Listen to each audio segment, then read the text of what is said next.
찬양하라 내 영혼아, 찬양하라 내 영혼아,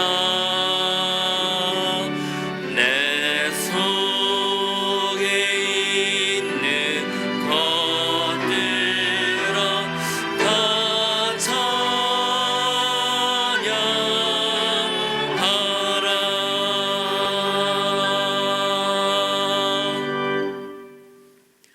너희 의인들아 여호와를 즐거워하라. 아멘.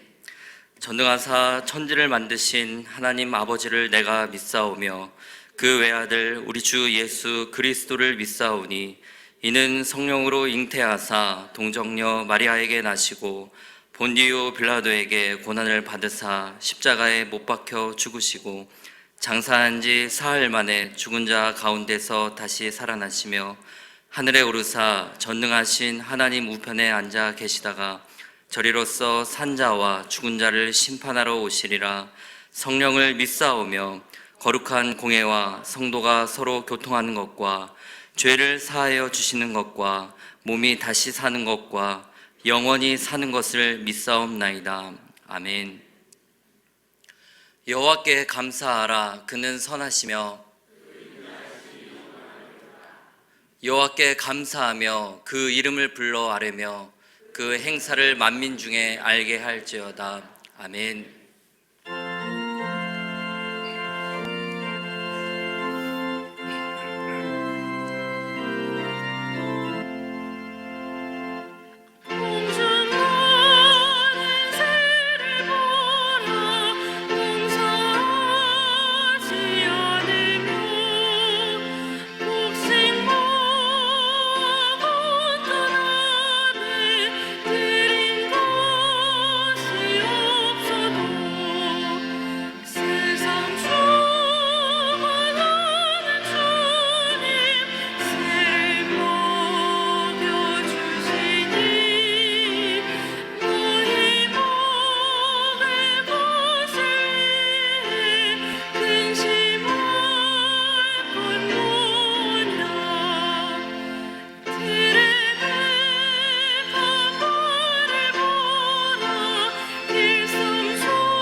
사랑으로 우리를 이끌어 주시는 하나님, 성령의 불로 세강교회 성도들에게 임재하여 이 예배를 받아 주옵소서.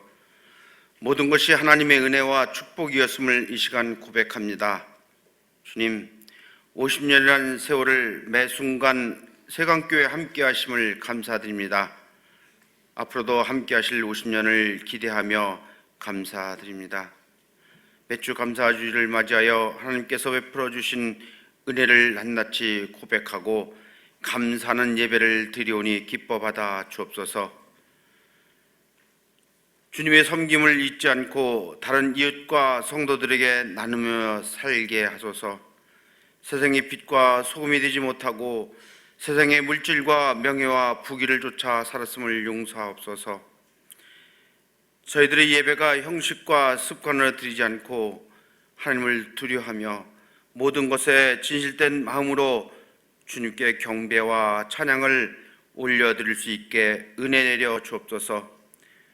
우리의 삶이 하나님을 기쁘게 하는 삶이 되기를 간절히 원합니다. 육적인 것을 바라고 채우는 것이 아니라 주님께서 각자 뜻하신 방향으로 하나님의 말씀을 따라 순종하며 나아가는 삶이 되기를 원합니다. 주님, 육체적 정신적 질병으로 연약한 지체들과 물질로 인하여 어려움을 겪는 모든 성도들을 불쌍히 여겨 주옵소서. 그 모든 문제들을 주님 앞에 내어놓고 기도하며 나아갈 때 놀라운 역사와 치유와 회복의 역사가 있도록 도와주옵소서. 우리는 말씀과 기도로 넉넉히 이기며 주 안에서 늘 승리하게 하옵소서. 하나님 아버지, 이 나라를 지켜 주옵소서. 우리의 생명의 주인 되신 주님께서 이 땅을 긍휼히 여기시어 이를 막아 주옵시고 우리가 힘들고 어려울 때일수록 더욱 주님을 의지하며 믿음으로 굳게 서는 저희가 되게 하여 주옵소서.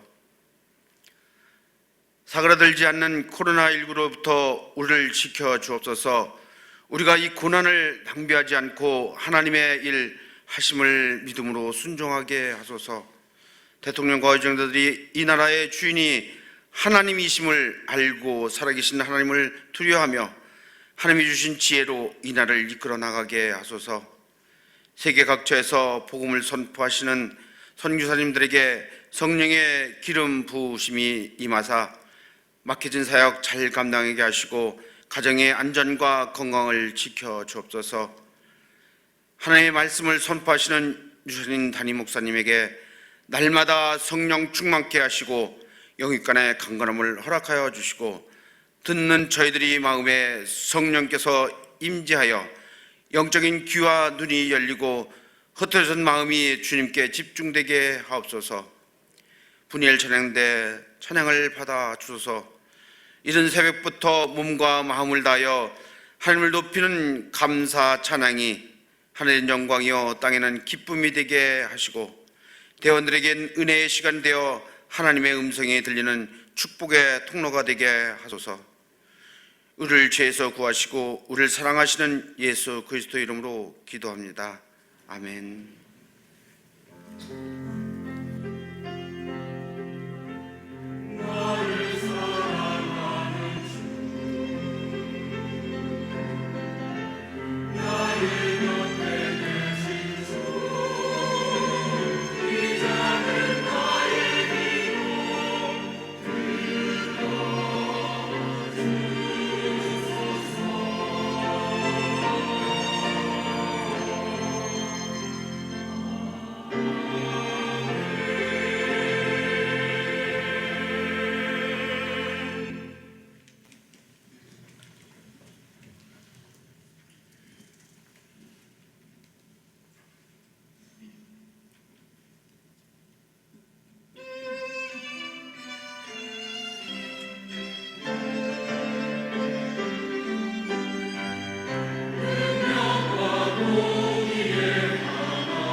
아멘, 아멘.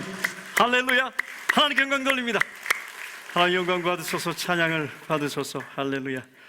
부인의 장대 감사합니다. 교회 소식 전해드리겠습니다. 주보 7면 청구하시기를 바랍니다. 오늘은 맥주 감사 주일입니다. 정말 힘든 상황 한가운데서 우리는 감사 주일을 맞이했습니다. 오늘 어떻게 이 힘든 상황에서 감사할 수 있는가? 오늘 하나님의 말씀을 통해서 정말 참된 감사가, 형식적인 감사가 아닌 우리 심령에서 우러나오는 참된 감사가 오늘 하나님께 드려지는 예배가 되고 여러분들의 삶이 되기를 바랍니다. 세광올보 7호로가 발행되었습니다. 잘 읽어보시고 이웃의 전도지로 활용해 주시기를 바랍니다. PAT, Parents as Teachers, 부모가 교사다 약자입니다. 우리 주일학교 사역입니다. 7월 말씀 양식 요소 6장 7절 말씀 우리 자녀들에게 배부되었습니다. 우리 어른들도 함께 이 말씀 묵상하면서 한 달을 승리하시기를 바랍니다. 다음 주일 3부 예배 후에 정기재직회 모입니다. 지난번 정기재직회는 그동안 오후 예배가 끝난 후에 모였습니다. 다음 주일은 정기재직회 모이는 주일인데요, 오후 예배가 없기 때문에 3부 예배 후에 모입니다. 그리고 또 3부 예배 후에 모이는 것을 일주일 전에 알아야겠기에 오늘 광고를 드립니다. 재직들은 다 참석하시기를 바랍니다. 스마트 교인증 안내해 드립니다. 지금 우리가 예배드리고 있는 이 형식이 빨리 끝날 것 같지는 않습니다. 그래서 장기간 지속될 것을 대비해서 출입하는 데 편리하도록 교인증을 발부해 드릴 것입니다. 스마트 교인증, 그리고 문자 교인증, 스티커 교인증 세 가지 종류가 있습니다. 스마트 교인증은 여러분 스마트폰에 아마 개별적으로 다 연락이 갔을 것입니다. 여러분들의 회원증이 포함이 되어 있을 것입니다. 여러분들은 이제 교회 들어오실 때 그것을 저장을 하시든지 그것을 켜서 기계에다 대고 들어오시면 됩니다. 그리고 혹시 또 문자 교인증이 또 있어야 되는 분들은 문자 교인증, 스마트 요람에 여러분들의 교인증이 있으니까 스마트 요람을 통해서 또는 문자 교회에서 보내준 문자를 통해서, 스마트 요람은 설치 방법이 또 우리 주보에 있습니다. 플레이스토어에서 앱스토어에서 스마트 요람 앱 설치를 해야 됩니다. 그래야 우리 교회 앱에 들어갈 수가 있고, 그리고 거기에서 여러분들의 스마트 교인증을 받을 수가 있습니다. 문자 교인증은 여러분들이 문자로 받은 그것을 클릭해서 바로 되면 됩니다. 그리고 이제 이 스마트폰이나 또 문자 교인증을 사용하기 힘드신 분들은 여러분들에게 스티커로 교인증을 배부해 드리겠습니다. 그러면 그것을 여러분 전화에 붙이든지 성경책에 붙였다가 들어오실 때마다 대고 들어오시면 됩니다. 사용 방법은 주일 수요일 예배 출입 시에 사용하려고 합니다. 새벽 기도는 수기로 지금처럼 작성해 주시기를 바랍니다. 예배 참석 시 꼭 기참해야 합니다. 준비된 리더기에 접촉하셔서 확인하시면 됩니다. 그리고 등록하시지 않은 방문자 및 미등록 교인은 한 번 연락처를 쓰시고, 그리고 한 번 등록하시면, 한 번 연락처를 쓰시면 방문증을 교부해 드립니다. 그것은 다른 방문증과 마찬가지로 계속해서 쓸 수 있습니다. 문의가 있으신 분은 사무실로 문의해 주시기를 바랍니다. 우리 교회 스마트 요람, 플레이스토어에서 또는 앱스토어에서 스마트 요람을 받을 수 있습니다. 거기에서 우리 교회로 설치를 하면 됩니다. 스마트 요람 교적에 사진 교체를 원하시는 분들은 증명사진을 뒤에 구역과 이름을 기재하여 행정실에 제출해 주시고, 사진 파일인 경우에는 이메일로 제출해 주시기를 바랍니다. 7월 26일 주일까지입니다. 2020년 상반기 임명심사 무임 직분자 임명합니다. 잘 우리 당회에서 검토하고 지난 당회 때 결정을 했습니다. 은퇴 무임 권사 신정희 권사님 임명합니다. 충성하시기 바랍니다. 교동정입니다. 지난 주간 슬픔 당한 가정이 있습니다. 김정은 집사님 부친상을 당하셨습니다. 이견 성도님 부근 되시는 김중철 성도님 하나님의 부르심을 받았습니다. 정용화 권사님 부근 되시고 조지은 집사님 부친 신정희 집사님 장인 되시는 조성묵 성도님 하나님의 부르심을 받았습니다. 성도에 위로하는 교제가 넘치시기를 바랍니다. 결혼 소식입니다. 전상철 집사님, 김용란 집사님 차남, 전창민 군이 금주 토요일 오전 11시 서울 웨딩타워 2층에서 결혼식을 거행합니다. 많이 참석하셔서 축복해 주시기를 바랍니다. 금주 금요일 오후 3시 신영교회에서 서울로의 임시회가 있습니다. 관계되신 분들은 참석하시기를 바랍니다. 이상입니다. 하나님의 말씀 보겠습니다. 시편 137편 1절로 4절입니다. 시편 137편 1절에서 4절 제가 읽겠습니다. 우리가 바벨론의 여러 강변 거기에 앉아서 시온을 기억하며 울었도다. 그 중에 버드나무에 우리가 우리의 수금을 걸었나니 이는 우리를 사로잡은 자가 거기서 우리에게 노래를 청하며 우리를 황폐하게 한 자가 기쁨을 청하고 자기들을 위하여 시온의 노래 중 하나를 노래하라 하미로다. 우리가 이방 땅에서 어찌 여호와의 노래를 부를까? 아멘. 우리는 지금 감사주일을 맞이했습니다. 맥주 감사주일입니다. 오늘 본문은 누가 읽어도 감사주일에 적절하지 않은 것 같은 본문입니다. 왜냐하면 4절 말씀에 우리가 어찌 여호와께 노래를 부르리요? 라는 그런 질문이 있기 때문입니다. 그 질문에 대한 답은 무엇일까요? 할 수 없다는 것입니다. 너무너무 힘들어서 하나님을 찬양하고 하나님을 노래하고 그리고 하나님께 감사할 수 없다는 주제가 바로 이 시편 137편의 주제입니다. 오늘 너무너무 힘든 삶 한가운데서 우리는 오늘 하나님 앞에 나왔습니다. 오늘 이 시편 137편이 우리에게 주는 굉장히 중요한 주제는 감사와 다시 말해서 믿음과 현실 사이의 그 거리를 어떻게 극복할 것인가 하는 것입니다. 예, 감사하고 싶어요. 찬양하고 싶어요. 그러나 내 현실을 보면 도저히 감사하거나 찬양할 수 없는 현실을 우리는 만나거나 그 안에 있습니다. 그때 어떻게 해야 하는가? 감사하기 힘들 때 어떻게 해야 하는가? 그것이 오늘 제목입니다. 어떤 상황입니까? 지금 이스라엘 백성들은 포로로 붙잡혀와 있는 상황입니다.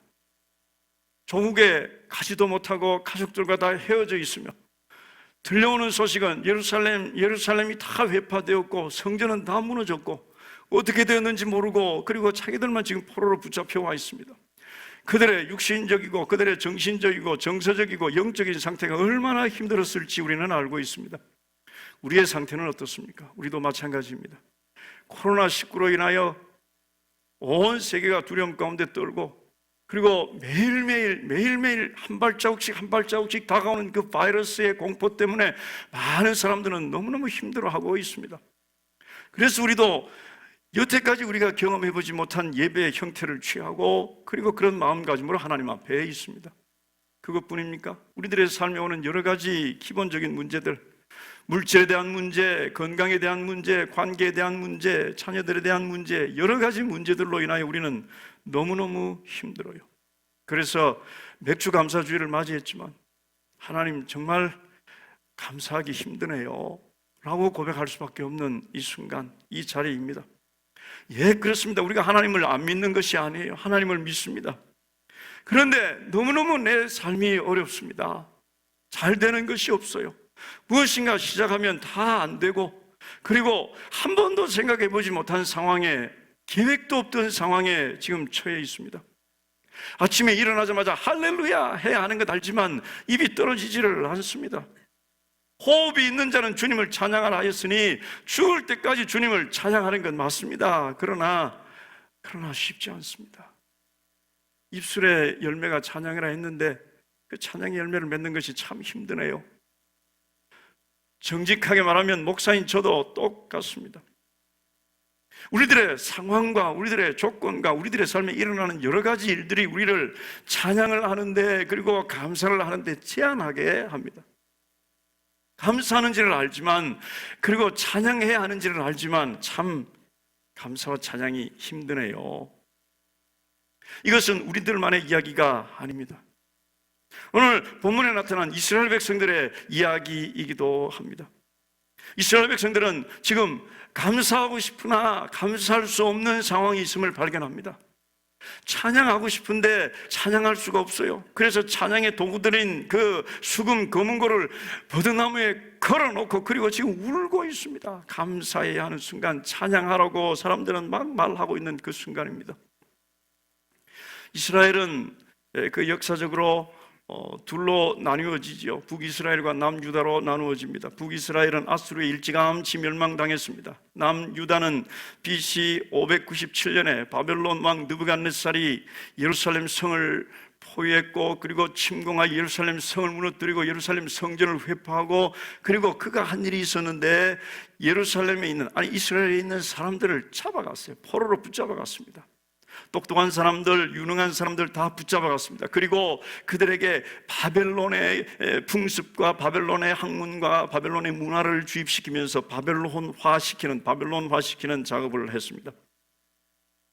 오늘 이 본문에 나타난 이 사람들이 바로 그 사람들 중에 있는 사람들입니다. 예루살렘은 무너졌어요. 그리고 성전은 회파되었습니다. 성전은 불이 타고, 그리고 재가 된 채 지금 방치되고 있습니다. 그리고 그들은 지금 바벨론에 있고, 그 바벨론 가운데도 어느 날 바벨론의 한 강가에 와 있다고 합니다. 오늘 성경에 보니까 검은고를 나무에 걸어두었다 그랬어요. 버드나무에 걸어두었습니다. 하나님을 찬양하는 도구가 이제는 쓸모가 없어져 버린 거예요. 왜냐하면 하나님을 찬양하지 않으니까. 목소리는 다 끊어졌고, 그리고 모든 악기는 다 스탑되었고, 그리고 어떤 찬양도 지금 이루어지지 않고 있다는 사실이에요. 그리고 울고 있습니다. 그런데 오늘 본문에 나타난 사건이 무엇입니까? 그런데 바벨론 사람들이, 바벨론 몇 사람들이 그들에게 가까이 다가왔습니다. 그리고 울고 있는 그들에게 이렇게 말합니다. 얘들아, 노래 한번 해봐라. 노래 한번 해봐라. 그렇게 요청하는 거예요. 요구하는 거예요. 니네들 예루살렘 성전에서 찬양했다며, 시온에서 하나님을 노래했다며, 그거 한번 해봐라. 내가 한번 들어보자.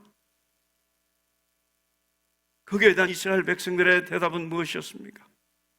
너무나도 아프고 너무나도 괴롭고, 그리고 너무나도 그 마음이 이렇게 대답할 수밖에 없는 상황. 어떻게 우리가 시온의 노래를 여기서 부를 수가 있느냐라는 거예요. 시온의 노래를 부를 수가 있느냐, 어떻게 우리가 이 상황에서 감사할 수 있느냐. 웨슬리는 이 부분을 이렇게 주의했습니다. 어떻게 이곳에서 하나님을 찬양할 수 있겠는가? 주위에서 일어나고 있는 일들을 우리가 다 아는데 파괴되고, 그리고 파괴된 채로 방치되고, 그리고 온 우리들의 영혼이 절망에 빠졌는데, 우리는 지금 실망과 싸우고 있는데, 우리는 좌절과 절망 속에 빠져 있는데, 어떻게 이 상황에서 찬양하라고 할 수 있느냐? 오늘 그들의 말은요, 우리가 이방 땅에서 어찌 여호와께 노래를 부를까 그랬어요. 이방 땅. 지금 이들은 예루살렘이 아닌 이방 땅, 바벨론에 있다는 그런 위치적이고 지리적인 의미 외에도 이방 땅에 있다는 것입니다. 내 인생 아직 한 번도 경험해보지 못한 낯선 곳에 있어요. 생각지도 않았던 곳에 있다는 것입니다. 내가 계획을 세우지도 않았어요. 내가 그렇게 되리라고는 꿈도 꾸지 못한 그 낯선 곳, 그 이방 땅에 지금 우리가 있는데 어떻게 찬양할 수 있는가라는 거예요. 우리들은 어떻습니까? 우리도 지금 이방 땅에 있습니다. 한국 서울 그리고 은평구에 살고 있지만, 살던 바로 그 자리에 살고 있지만, 우리들의 삶은 이방 땅에 있는 삶과 마찬가지의 삶이 아닙니까? 한 번도 생각해보지 못했던, 한 번도 계획해보지 못했던, 아니 한 번도 경험해보지 못했던, 정말 낯설고 그렇게 계획 세우지 않았던 2020년도의 삶이 지금 우리들 앞에 전개되고, 우리들이 지금 그 삶 한가운데, 그 삶 한복판에 있는데, 이것이 어떻게 이방 땅이 아니며 이것이 어떻게 낯선 땅이 아닐 수 있습니까? 아무리 신앙생활을 잘하고, 아무리 성경 말씀을 많이 알고, 아무리 기도를 많이 하는 하나님의 사람들이라 할지라도 이런 상황에 직면할 수 있습니다. 이런 상황에 직면하는 것은 우리들의 신앙이 부족해서, 우리가 말씀 생활을 게을리해서, 우리가 하나님을 더 잘 섬기지 못해서 우리들에게 오는 상황이 아니라, 모든 사람, 모든 하나님의 백성들에게 공이 다 올 수 있는 상황이라는 사실. 자, 그렇다면 오늘 이 시편 137편에 나오는 이 사람들을 바라보면서 어떻게 해야 우리가 찬양과 그리고 감사를 회복할 수 있을까? 감사하기 힘들 때, 찬양하기 힘들 때, 그 힘든 상황 가운데 있는 이 시편 137편의 이스라엘 백성들과 우리들, 그 지금 한가운데 있는 것을 우리가 발견하는데 그 가운데서 어떻게 감사할 수 있을까? 첫째, 우리가 기억해야 할 것은, 하나님께 감사하는 것, 하나님께 찬양하는 것은 요구받고 하는 것이 아니다. 명령받고 하는 것이 아니라, 요구해서 하는 것이 아니라, 그래서 형식적인 것이 아니라는 것입니다. 찬양은 요구되어지는 것이 아닙니다. 감사는 요구되어지는 것이 아닙니다. 명령이 아니에요. 찬양하라 하면 명령받고 찬양하고, 감사하라 하면 그 명령받고 찬양할 수 있는 것이 아니라는 사실. 이스라엘 백성들은 지금 바벨론의 어느 강가에 있습니다. 그런데 바벨론 사람들이 와서 그들에게 뭐라고 말합니까? 노래 좀 해봐. 노래하라고 요구합니다. 노래해보라고 명령합니다. 노래해보라고 요청합니다. 찬양의 버튼을 누른 거예요. 노래의 버튼을 눌렀습니다. 누구에게? 지금 울고 있는 사람들에게, 누구에게? 절망에 빠져 있는 사람들에게, 좌절과 절망하고 있는 사람들에게 노래해보라고, 예배해보라고, 감사해보라고 버튼을 눌렀어요. 자, 버튼을 누르면 자동적으로 나오는 것이 감사일까요? 버튼을 누르면 자동적으로 나오는 것이 찬양일까요? 아니라는 사실입니다. 우리가 하는 찬양과 우리가 하는 감사는 결코 절대로 요구에 의해서, 요청에 의해서, 명령에 의해서 되어지는 것이, 하는 것이 아닙니다. 누구도 저를, 하나님을 찬양하게, 하나님께 감사하게 할 수 없어요. 만들 수 없습니다. 저에게 소리를 높여 노래하라고는 할 수 있을 거예요. 그러나 그렇게 하는 것이, 누가 그렇게 하라고 해서 그렇게 하는 것이 정말 하나님을 찬양한다는 의미는 아닙니다. 누군가 나를 일어서라고 할 수 있습니다. 그러나 그것이 정말 내가 하나님을 찬양하고 하나님께 감사한다는 의미는 아닙니다. 누군가가 나에게 아멘 하라고 말하지만, 내가 그래서 아멘 하지만 그것이 정말 내가 하나님 앞에서 하나님을 찬양하고 하나님께 감사하는 의미는 아니라는 사실이에요. 누가 우리들에게 자꾸 아멘 하라 하고, 누가 우리에게 자꾸 할렐루야 하라 하고, 누가 우리에게 자꾸 감사하라고 말합니까? 누구예요? 목사지. 제가 아무리 여러분들에게 여러분 아멘 하십시오, 여러분 할렐루야 하십시오, 여러분 일어서십시오, 여러분 손을 들고 찬양하십시오 라고 말하고, 그래서 다른 사람들이 다 하니까 일어서서 한다 할지라도 그것이 내가 정말 하나님을 찬양하고 내가 정말 하나님께 감사하는 의미는 아니라는 사실이에요. 오늘 맥주감사주일이요, 지난주일 맥주감사주일을 지킵니다, 나와서 감사합시다라고 말을 해서 여러분들이 이 자리에 다 나와 있지만, 오늘 우리가 이 자리에 나와 있는 것이 진짜 내가 하나님을 감사하고 하나님을 찬양하는 의미가 아니라는 사실. 우리의 감사와 찬양은 우리 속에서 진실된 마음에서 나오고, 우리의 감사와 찬양은 우리의 경험에서 나오고, 우리의 감사와 찬양은 우리들의 삶의 실제와 우리들의 삶의 리얼리티와 우리들의 삶에 일어난 그 모든 사실들, 그 사실들을 다 포함했을 때 진정 우리들의 삶의 감사가 올라오는 것입니다. 오늘 이스라엘 백성들은 감사하지를 못했어요. 찬양하지를 못해요. 너무너무 힘들었어요. 그래서 그들이 한 것이 무엇이었습니까? 찬양해라, 감사해라, 감사하고 찬양하라고 요청하고 요구했지만 그들은 거절했어요. 그리고 그들의 수금을, 검은고를 버드나무에 걸었어요. 그리고 울었어요. 우리는 감사 못하겠어요. 우리는 찬양을 못하겠어요. 오늘 저는 이 자리에 몸은 나와 하나님께 감사하는 것처럼, 그리고 입술은 벌려서 하나님을 찬양하는 것처럼 하지만 마음은 하나님, 내 삶이 너무너무 힘들어요. 하나님, 내가 어떻게 이 자리에서 하나님을, 이 상황에서 하나님을 찬양하고 감사할 수 있습니까? 라는 사람이 있습니까? 그렇습니다. 이 본문에 대해서 깊이 생각을 해보았습니다. 현대 교회, 지금 우리가 세워가고 있는 교회의 문제 중에 하나는 이것이라고 생각합니다. 검은고를 가져오도록 요구는 너무 많이 합니다. 여러분, 검은고를 가져오세요, 찬양하세요, 소리 높여 찬양하세요, 할렐루야를 외치라고 하지만 울 수 있는 공간은 많이 만들지 않는 것 같아요. 울 수 있는 공간이 너무너무 없어요. 교회 오면 무조건 찬양하는 것처럼, 교회 오면 무조건 감사하는 것처럼 해야 교회 생활을 할 수 있는 그런 시대가 아닌가 생각을 합니다. 교회 와서 울어야 합니다. 교회 와서 하나님, 이제 내가 찬양할 수 없어, 내 찬양의 도구를 버드나무에 걸어놓고 왔습니다. 이제 내가 할 일은 우는 것뿐입니다 라고 하나님 앞에 내 속마음과 내 진실과 내 속에 있는 모든 것들을 다 하나님 앞에 드러내야 하는 것입니다. 이것이 감사의 시작입니다. 나의 진실된 나의 모습을 하나님 앞에 보여야 하는 것입니다. 아마 두 종류의 사람 예배를 드릴 것입니다. 어떤 한 종류의 사람은 정말 진심으로 모든 마음을 다해서 하나님께 감사하고 하나님께 찬양하는 사람들이 있을 것입니다. 그러나 저를 포함한 거의 대부분의 사람들은 나와 있지만 하나님을 찬양한다고 하지만 무엇을 가지고 나옵니까? 고통을 가지고 나옵니다. 무엇을 가지고 나옵니까? 염려와 걱정과 근심들을 가지고 나옵니다. 무엇을 가지고 나옵니까? 아픔을 가지고 나옵니다. 내 직업은 지금 위험에 처해 있습니다. 내 모든 관계는 다 엉망이 되어가고 있습니다. 내 자녀들의 문제, 내 건강의 문제, 지난주에 진단을 받았는데 암 몇 기라고 말합니다. 하나님 이런 상태에서 되게 감사를 주신 하나님, 나는 지금 울고 싶어요. 나는 지금 울 수밖에 없는 상황이. 우세요. 울어야 합니다. 오늘 이스라엘 백성들은 울었어요. 찬양의 도구를 다 걸어놓고 이제 찬양 못하겠습니다. 이 순간 감사하기 힘들다면 오늘 이스라엘 백성들처럼 울어야 하는 것입니다. 하나님께서는 울음을 받으십니다. 우리가 잘 모르는 것이 있는데요, 우리가 하나님을 선을 높이 들어 높은 목소리로 찬양하는 것, 그것이 하나님을 기쁘시게 드리는 예배의 한 부분이라면 하나님 앞에서 우는 것도 예배의 너무나 귀하고 중요한 한 부분이라는 사실을 알아야 합니다. 우는 것은, 하나님의 임재 앞에서 우는 것은 하나님을 전적으로 신뢰하고 하나님을 전적으로 의지하기 때문입니다. 하나님, 내가 바로 이 모습으로 하나님 앞에 나왔습니다. 하나님 내가 여기 있습니다라고 하나님께 자기 자신을 그대로 드러내 보이는 것이기 때문입니다.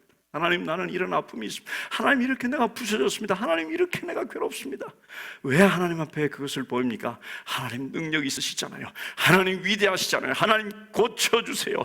하나님 나의 무너진 것을 세워주시고, 하나님 나의 망가진 것을 고쳐주시고, 하나님 나의 깨진 것을 회복시켜주세요. 하나님 나를 붙들어주세요. 나를 하나님께 드러냅니다. 감사하기 힘들 때 참된 감사의 출발은요, 나를 드러내는 것입니다. 우는 것입니다. 마치 아무 일도 없는 것처럼 하나님 앞에 나와 내 삶의 리얼리티, 내 삶의 실제로 일어나는 그 일들을 다 잊어버린 채로 하나님 앞에 감사와 찬양을 드린다고 막 하고는 이제 돌아가서는 그 삶 속으로 들어가서 괴로워하고 힘들어하고 하는 건 하나님께서 원치 않으신다는 사실을 믿습니다. 하나님, 오늘 나를 하나님께 드러냅니다. 우리가 병원에 검진을 받으러 갑니다. 병원에 검진을 받으러 가면 간호사가 이렇게 말하죠. 자, 옷을 다 벗으세요. 옷을 다 벗고 의사가 당신을 볼 수 있도록 옷을 다 벗으세요. 이렇게 말합니다. 물론 가운을 입죠. 그러나 의사 앞에는 다 벗어야 됩니다. 근데 만일 나는 혈압도 정상이고 몸무게도 정상이고 그리고 아픈 데도 없고 기분도 아주 좋아요. 나는 너무너무 정상이니까 옷을 벗을 필요가 없어. 옷 안 벗겠어요. 좀 이따 벗으세요. 내가 잠깐 다녀올게 하고 다시 돌아왔는데 저는 옷을 안 벗고 다 그대로 입고 있는 거예요. 왜 안 벗어요? 나는 괜찮다니까. 오케이, 나는 지금 굉장히 좋아요. 기분도 좋고. 그럼 간호사가 뭐라고 말합니까? 잘 들으세요, 목사님. 목사님이 옷을 안 벗으면 의사가 목사님을 진찰하고 진료하고 목사님을 볼 수가 없어요. 그렇게 말할 거 아니겠습니까? 의사가 우리를 검진하기를 원하십니까?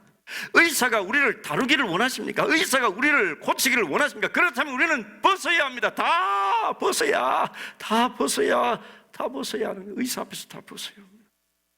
우리는 주님 앞에 다 드러내야 합니다. 모든 것이 다 좋은 것처럼 꽁꽁 위선으로 싸매고 하나님 앞에 와서 하나님 괜찮습니다 하고 돌아가는 것, 그것은 하나님께서 우리에게 어떤 것도 할 수가 없다는 의미입니다. 우리의 고통을 드러내고 우리의 아픔을 드러내고, 우리가 지금 바벨론에 있다는 것, 바벨론 어느 강가에 있다는 것을 알았을 때 우리는 울어야 합니다. 우리 속에 있는 모든 것을 다 드러내십시오. 하나님, 나는 이런 문제가 있습니다. 하나님, 나는 이것 때문에 죽겠습니다. 하나님, 나는 이것 때문에 지금 울고 있습니다. 자, 두 번째 감사하기 힘들 때 우리는 무엇을 해야 하는가? 감사를 우리는 왜 해야 하는가? 감사의 원인이 무엇인지를 알아야 합니다. 감사는 우리가 있는 그 자리 때문에, 감사는 우리가 있는 그 위치 때문에, 감사는 우리가 지금 가지고 있는 그 환경 때문에 감사를 하는 것이 아닙니다. 플레이스 때문에 감사를 하거나 하지 못하거나 하는 것이 아니라, 감사는 하나님의 임재를 깨닫는 것, 그것이 감사의 원인이 됩니다. 다시 말해서 감사와 찬양은 장소의 상황의 통제를 받지 않는다는 사실. 지금 이 이스라엘 백성들은 강변에 앉아 있습니다. 우리가 바벨론의 여러 강변 거기에 앉아서 시온을 기억하면서 울었도다. 지금 그들이 앉아있는 것은 바벨론의 강변이었고, 그리고 사절에 말한 것처럼 이방 땅이었습니다. 그들이 있는 그곳 때문에, 그들이 있는 그 위치 때문에, 그들이 있는 그 장소 때문에 우리는 감사할 수 없다는 거잖아요. 우리가 어떻게 감사할 수 있습니까? 우리는 감사할 수 없어요 라고 말하고 있습니다. 오늘 우리가 기억해야 할 것은, 우리가 감사를 하고 하지 않고를 결정하는 것은 우리가 있는 장소, 우리가 있는 형편, 우리가 있는 상황이 아니라는 사실. 감사와 찬양은 환경의 통제나 환경의 지배를 받지 않습니다. 문제가 많지만 그 가운데 하나님의 임재를 기억하는 것입니다. place가 아니라 God's presence, 장소가 아니라 하나님의 임재가 우리가 찬양을 하고 감사를 할 것인가를 결정하는 것이라는 사실이에요. 오늘 지금 이스라엘 백성들 1절 말씀 보니까 우리가 바벨론 여러 강변 거기에 앉아서 시온을 기억하며 울었도다 그랬어요. 지금 그들이 있는 것이 어디입니까? 바벨론입니다. 그들이 지금 기억하고 있는 것이 무엇입니까? 생각하고 있는 것이 무엇이었습니까? 시온이었습니다. 시온은 예루살렘 성전의 또 다른 이름입니다. 여러분, 예루살렘이라고 하지 않고 시온이라고 말한 것을 우리는 주목해야 합니다. 예루살렘 성전은 예루살렘 성전이라는 그 건물을 지칭하고 그 건물을 의미할 때가 있지만, 그 예루살렘 성전을 시온이라고 표현할 때는 조금 다른 의미예요. 시온은요, 하나님의 임재예요. 시온은요, 하나님의 거하심입니다. 한 몇 장 성경을 앞으로 좀 펴서 시편 132편의 13절 보면요, 여호와께서 시온을 택하시고 자기 거처를 삼고자 하여 이르시기를, 이는 내가 영원히 쉴 곳이라 내가 여기 거주할 것은 이를 원하였음이로다. 시온의 뜻은, 예루살렘과 시온은 같은 장소인데 시온이라는 의미는 하나님께서 거하신다, 하나님께서 계신다, 하나님께서 거주하신다, 하나님의 임재를 의미합니다. 지금 이 이스라엘 백성들의 상황은 어떤가? 그들은 지금 바벨론에 있습니다. 하나님의 임재는 시온에 있는 거예요. 다시 말해서 그들은, 우리는 지금 찬양할 수 없습니다. 왜냐하면 하나님께서 여기 계시지 않기 때문에. 그럼 하나님 어디 계신가? 하나님 지금 저기 계시기 때문에, 시온에 계시기 때문에, 시온에 계시기 때문에 우리는 지금 이곳에서는 하나님을 찬양할 수 없어요. 왜냐하면 하나님께서 여기 계시지 않기 때문이다. 이것이 지금 이 이스라엘 백성들의 모습이었어요. 하나님께서는 여기 계시지 않는 거예요. 하나님께서는 지금 바벨론에 계시지 않는 거예요. 하나님께서는 오매 불망 그들이 바라보면서 또 사모하는 예루살렘 시온성, 시온 거기에 하나님께서 계시기에 그것만 바라보고 그것만 사모하지, 이곳에 하나님께서 계신다는 사실을 모르는 것입니다. 그래서 감사를 할 수가 없는 거예요. 우리의 감사는 지금 바벨론에 있는 것, 우리의 감사는 지금 이방 땅에 있는 것, 우리의 감사는 지금 기가 막힌 어려움 속에 있는 것, 이것이 우리의 감사를 결정하는 것이 아니라 하나님의 임재, 나와 하나님께서 함께 하신다는 사실, 그것이 우리의 감사를 결정해야 합니다. 지금 이스라엘 백성들은 잘못된 생각을 가지고 있어요. 무슨 생각일까요? 하나님은 저기 계시고 우리는 지금 여기 있다. 여기는 하나님께서 계시지 않아. 그런데 사실은 무엇입니까? 사실은 하나님께서는 그들과 함께 계셨고, 하나님께서는 지금도 우리와 함께 계신다는 사실. 믿으시면 아멘 합시다. 진짜로 믿으시면 아멘 합시다. 요구에 따라서 하는 것이 아니라, 하나님께서 예루살렘 성전을 지을 때, 다윗이 예루살렘 성전을 짓겠다고 할 때 하나님께서 뭐라고 말씀하셨는지 아십니까? 하나님께서는 정확하게 그 표현을 하시지 않았지만, 내면 다윗이 예루살렘 성전이라는 그 건물, 예루살렘 성전을 짓는 그것을 하나님께서는 그렇게 좋아하지 않으셨어요. 하나님께서 좋은 집에 계시고 싶고, 하나님께서 넓은 집에 계시고 싶은 그런 분이었을까요? 그렇지 않습니다. 하나님께서는 내가 언제 내 집을 지으라고 말한 적이 있느냐?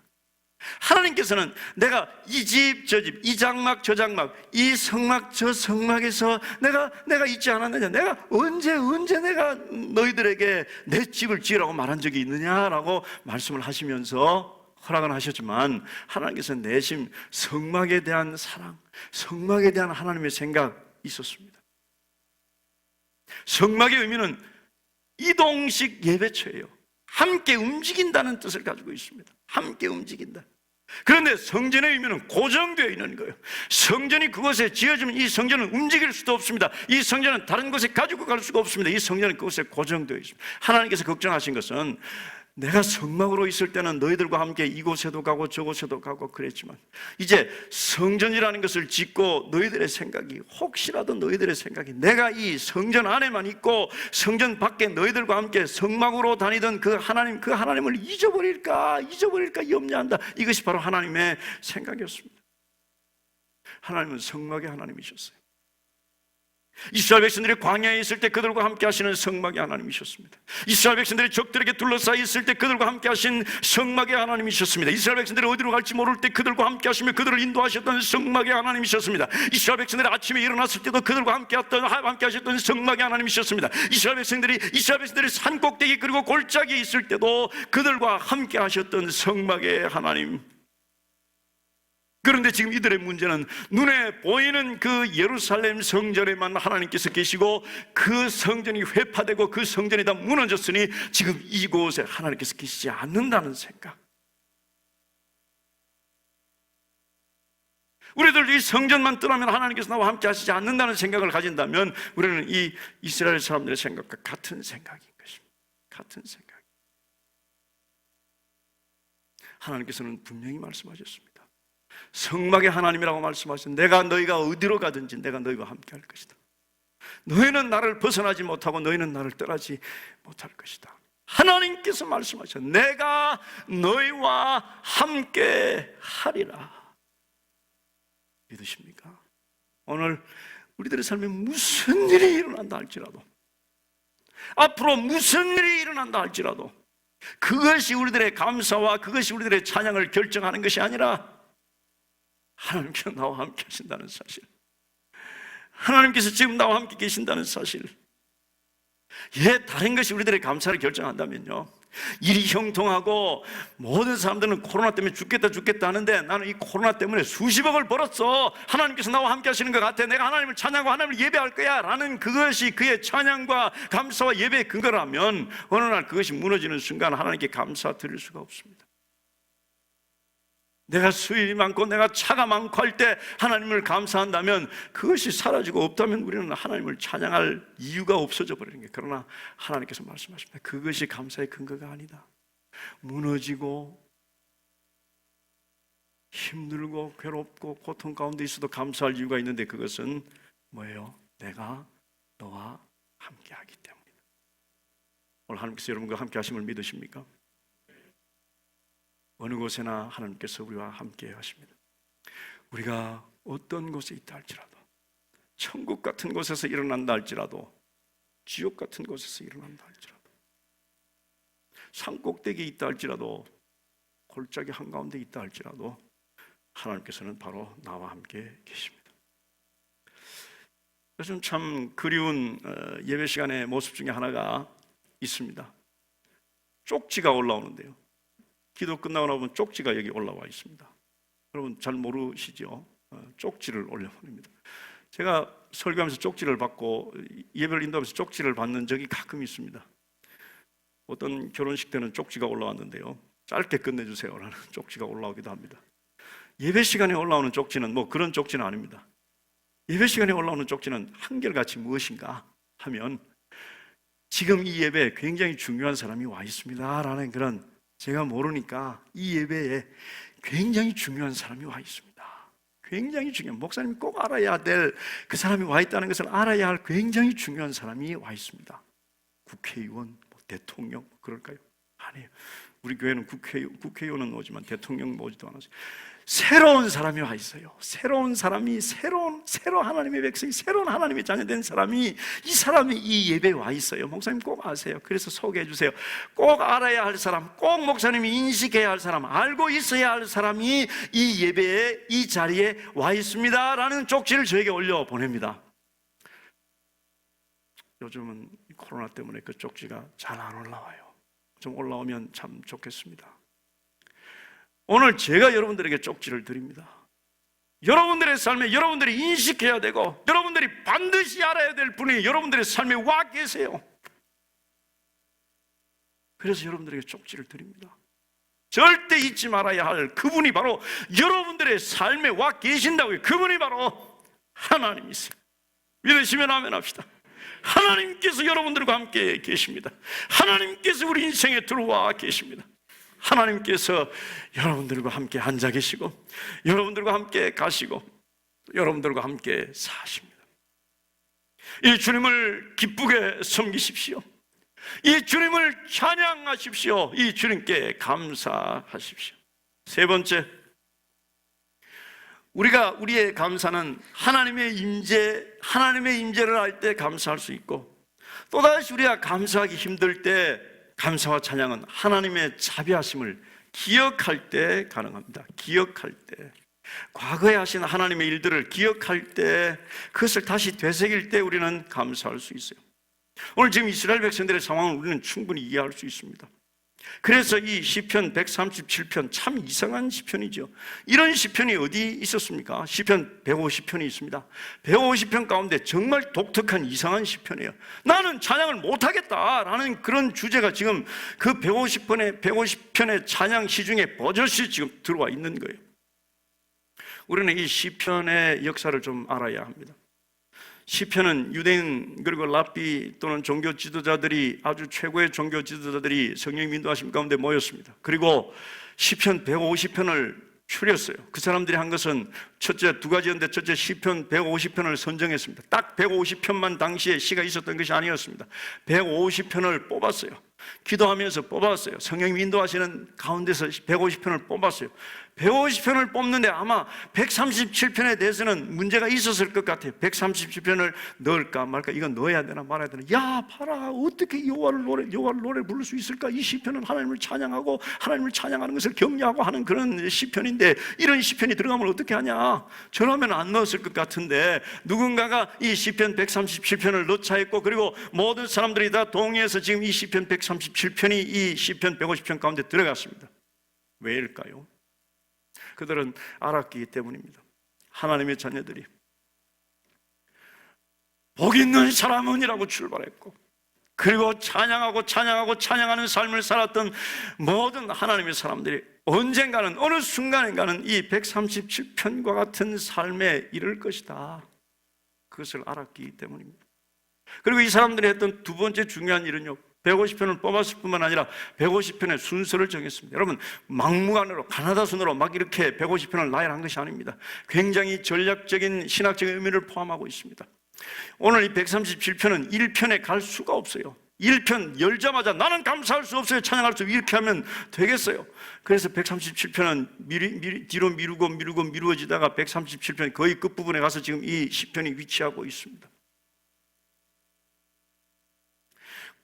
아마도 이 시편은 시편 1편부터 시편 150편까지의 여행을 보여주고 있는 그림이라고 봅니다. 복 있는 사람은 이런 여정을 갑니다. 힘들어도 이렇게 가고 이렇게 가다가 137편쯤 왔을 때 너무너무 힘들어서 찬양을 못하겠습니다 라고 이제 138편으로 가야 되는데 너무너무 힘들어서 갈 수가 없어요. 하나님께서 그때 우리에게 주시는 메시지는, 얘야, 네가 조금 전에 지나왔던 136편으로 한번 다시 돌아가 보거라. 뒤돌아서서 하나님께서 너에게 그동안 무엇을 했는지를 바라보거라. 하나님께서 네 인생에 무슨 일을 했는지, 하나님께서 한 일들을 기억해 보거라. 그래서 136편으로 갔습니다. 136편은 26절까지인데요, 똑같은 말이 계속 26번 반복되고 있습니다. 여호와께 감사하라, 그는 선하시며 그 인자심이 영원하미로다. 여호와께 감사하라, 그는 선하시며 그 인자심이 영원하미로다. 여호와께 감사하라, 그는 선하시며 그 인자심이, 아멘 할 때까지 여러분 26번 다 들었겠어요? 여호와께 감사하라, 그는 선하시며 그 인자심이 영원하시기 때문이다. 끊임없이 소리치고 있습니다. 137편의 상황으로 힘드십니까? 뒤돌아보십시오. 하나님께서 하나님 자신을 이렇게 드러내셨습니다. 하나님의 그 인자하시고 그 자비하심이 영원 무궁하다. 오케이, 할렐루야, 하나님 알겠습니다. 그리고 다시 돌아서서 138편으로 나갈 수 있는 것입니다. 믿으시면 아멘 합시다. 뒤돌아서서 하나님께서 하시는 것을 보십시오. 우리는 바벨론 한가운데 있어도, 그 강가에서 수심에 가득 잠겨 있어도 찬양하고 감사할 이유가 있습니다. 우리는 원치 않는 상황에 처해 있어도 우리는 감사할 이유가 있습니다. 우리는 힘들어도 감사할 이유가 있습니다. 왜요? 하나님의 인자하심과 자비하심은 뭐예요? 영원하시기 때문이다. 믿으시면 아멘 합시다. 이 아버지 하나님께 감사와 영광의 박수 드립시다. 여호와의 인자하심과 여호와의 자비하심은 영원 무궁할 것입니다. 우리가 만일 힘들고 시편 137편처럼 이제 나는 찬양할 수 없어요, 이제 죽겠어요, 나는 울 수밖에 없어요 라는 상황이 있을 때, 오늘 제목처럼 감사하기 정말 힘들 때, 우리는 감사는 누가 하라 해서 하는 것이 아닙니다. 맥주 감사 주일이라 억지로 감사하라고 우리를 불러대고 그래서 감사 찬양을 부르고 하는 것, 그것은 진짜 감사가 아니었군요. 내 삶이 들어가고 나의 현실이 그대로 반영된, 그러다 보니 우리는 감사할 수가 없네요. 그러다 보니 울 수밖에 없어요. 울 수밖에 없어요. 그 가운데 하나님께서 음성을 들려주십니다. 내가 너와 함께 있다. 그래요? 감사할 수 있겠네요. 그리고 또 한 가지 우리에게 주시는 메시지, 내가 너에게 했던 것들을 기억해보라. 내가 너를 데리고 어떻게 이곳까지 왔는지를 기억해보라. 내가 너와 함께 그 터널을 어떻게 뚫고 왔는지 기억해보라. 내가 너와 함께 그 힘든 홍해를 어떻게 건넜으며, 내가 너와 함께 그 광야를 어떻게 건넜으며, 내가 너와 함께 어떻게 이곳까지 왔는지를 기억해보라. 내가 어떻게 너를 용서했는지 기억해보라. 용서했을 뿐만 아니라 오늘도 용서하고 또 용서하고 또 용서하고 또 용서하는지를 기억해보라. 내가 너에게 어떻게 세컨드 찬스, 두 번째 기회를 주었는지, 두 번째 기회를 주고 세 번째 기회를 주고 또 네 번째 기회를 주는지 기억해보라. 어떻게 네 죄가 씻음받고 용서받고 내 자녀 되었는지 기억해보라. 그렇다면 바벨론에 있어도, 강가에 있어도, 돈이 없어도, 우리들의 삶이 힘들어도, 코로나 때문에 죽겠다는 말이 우리 입에서 나와도 우리는 감사할 수 있습니다. 왜냐하면 하나님께서 나와 함께 계시기 때문입니다. 왜냐하면 그의 자비하심이 영원하기 때문입니다. 우리 다 같이 일어나서 찬송합시다.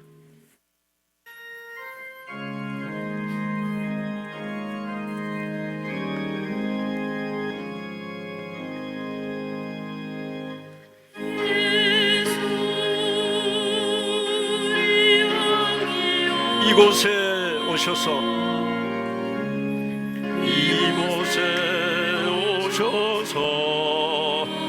우리가 함께 드리는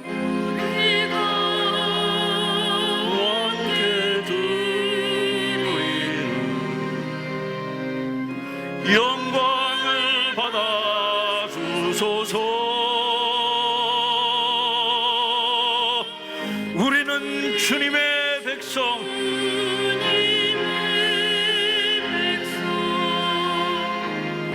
주님은 우리 왕이라. 왕이신 예수님 오셔서 좌정하사 다스리소서.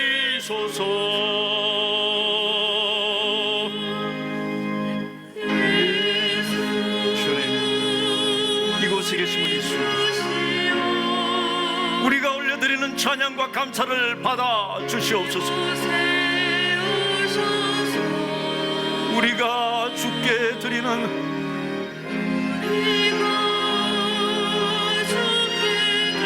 참된 감사와 찬양을, 그 감사는 하나님께서 우리와 함께 계시고 그 감사의 원인은 그의 자비하심이 영원하기 때문에 드리는 그 감사와 찬양. 주님의 종들, 주님은 우리 주지 주시라. 주 대신 예수님 오셔서 이 감사를, 이 찬양을 소서. 우리는 주님의 종들, 우리는 주님의 종들. 주님은 우리 주시라. 우리 주시라. 주 대신 예수님,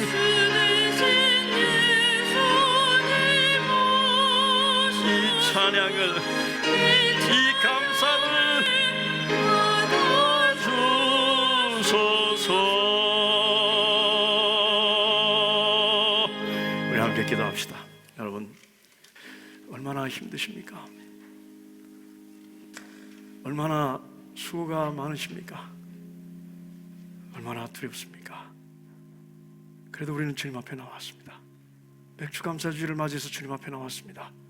하나님께 감사와 찬양을 올려드립니다. 그런데 우리 마음속에 이런 생각이 들지 않습니까? 우리가 찬양하고 감사하지만 하나님 너무너무 힘들어요. 너무너무 괴로워요. 울고 싶어요. 예, 우십시오. 거기에서 참된 예배가 시작이 됩니다. 왜냐하면 그것이 우리의 속이기 때문에, 그것이 우리의 존재, 그것이 우리의 내면이기 때문입니다. 그것을 하나님께서 만지실 것입니다. 우리가 감사해야 할 이유는 무엇입니까? 우리의 있는 곳 때문이 아닙니다. 바벨론 때문에 감사할 수 없는 것이 아니라, 우리가 처해 있는 이방 땅 때문에 감사할 수 없는 것이 아니라, 또는 그 반대로 우리가 있는 것이 너무너무 형통하고, 우리가 있는 것이 너무너무 부하고, 우리가 있는 것이 너무너무 잘 돼서 우리는 하나님께 감사할 수 있는 것도 아닙니다. 우리가 감사할 수 있는 근거는 장소가 아니라 하나님의 임재입니다. 그리고 우리가 감사할 수 있는 것은 하나님의 자비하심이 영원하시기 때문입니다. 감사할 수 없을 때 뒤돌아보십시오. 하나님께서 나와 어떻게 함께 하셔 이곳까지 오셨는지. 137편이 힘들면 뒤돌아서 136편을 보십시오. 수없이 반복되는 감사하라, 그의 인자하심이 영원합니다. 우리 다 같이 한 1, 2분간 통성으로 함께 기도하겠습니다. 기도합시다. 하나님 감사합니다. 아버지 하나님 감사합니다. 이제 감사하겠습니다. 주님, 우리의 삶이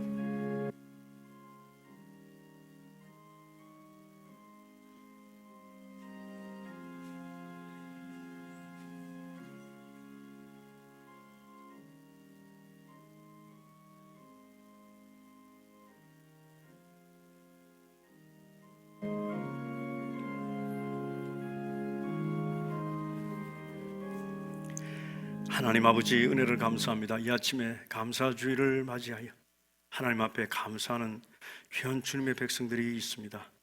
그런데 우리의 삶을 자세히 들여다보면 바벨론 한 강가에 있던 이스라엘 백성들처럼 너무나 힘들고 어렵고 괴롭고 고통스러운 상황에 차마 감사할 수 없는 그런 삶에 있는 많은 주의 백성들이 있습니다. 아버지 하나님, 그래서 하나님 앞에서 웁니다. 우는 그 마음을 하나님 보시고 만져주시옵소서. 그리고 찬양과 감사가 회복되기를 원합니다. 우리의 찬양과 감사는 우리가 있는 곳 바벨론 때문도 아니고, 우리가 있는 그 이방 땅 때문도 아니고, 우리가 처해 있는 상황이 좋아서도 아니고 나빠서도 아니라 하나님의 임재임을 압니다. 어떤 경우에도 하나님께서 나와 함께 계심을 압니다. 그래서 감사가 회복되게 하시고, 너무나 힘들어 한 발자국도 앞으로 나갈 수 없을 때 뒤돌아보기를 원합니다. 시편 137편을 지나 나갈 수 없을 때 뒤돌아 136편을 보게 하옵소서. 우리들의 삶에 한 발자국도 나갈 수 없을 때 뒤돌아 하나님께서 우리와 함께 자국자국 걸어온 그 발자취들, 그 발자국들을 바라보게 하옵소서. 그래서 하나님의 그 인자하심이 영원하심을 알아 오늘도 찬양과 감사의 환호를 지르며 앞으로 나가게 하여 주시옵소서. 오늘도 주님의 은혜 감사하여 또 말씀에 순종하여 여러 가지 제목으로 주님 앞에 예물 드립니다. 아버지 하나님 기뻐 받으시고 하나님 영광 위하여 사용하시며 머리 숙인 죄 백성들에게 물질을 드리고 마음을 드리고 시간을 드리고 온 존재를 드리는 주님의 백성들에게 크신 은혜와 복으로 충만케 하여 주시옵소서. 지금은 우리 주 예수 그리스도의 크신 은혜와 하나님 우리 아버지의 무한하신 사랑과 성령님의 교통하심과 감화 감동 충만하심이 머릿속에 있는 사랑하는 주님의 자녀들 심령에 영원토록 함께 있을지어다. 아멘.